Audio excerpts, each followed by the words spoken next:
दोन गोष्टी खूप इंटरेस्टिंग आहेत आता, पर्टिक्युलरली यंगस्टर्स मध्ये. ते सगळे सारखे दिसतात. हो, ऍक्च्युली अगदी बरोबर आहे. कारण त्यांचं दिसणं जे आहे ना ते सोशल मीडियातनं आलेलं आहे, इन्फ्लुएन्स्ड बाय सोशल मीडिया. म्हणजे इव्हन बॉलिवूड मध्ये पण जर बघितलं सगळे ना, सारखे सगळे दिसतात. famous दिसतात. सगळ्यांचे लुक सारखे, सगळ्यांचा मेकअप सारखा, सगळ्यांच्या हेअरस्टाईल सारख्या, सगळ्यांचे बॉडी टाईप सारखे.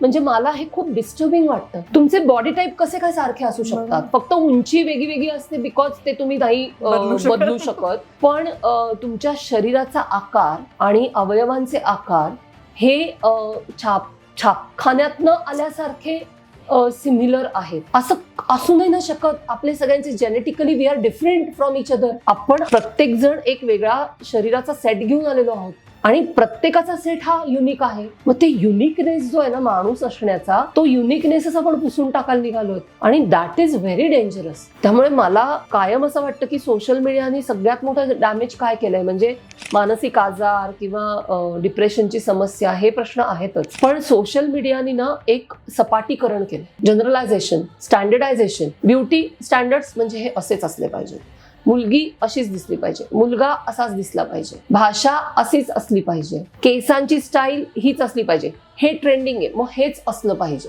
हे जे चौकटी बांधल्या आहेत ना, ह्या चौकटींनी माणसांमधलं जे वैविध्य होतं ना, जी गंमत होती, ही सगळी वेगवेगळी आहेत. आपण ही जी गंमत आहे ना, ही गंमत बोथट होत चालली. आणि दॅट इज, मला असं वाटतं की सोशल मीडियाचा तो सगळ्यात डेंजरस प्रकार आपल्या बाबतीत घडणारा कुठला असेल तर प्रत्येकाचा युनिकनेस निघून जाणं.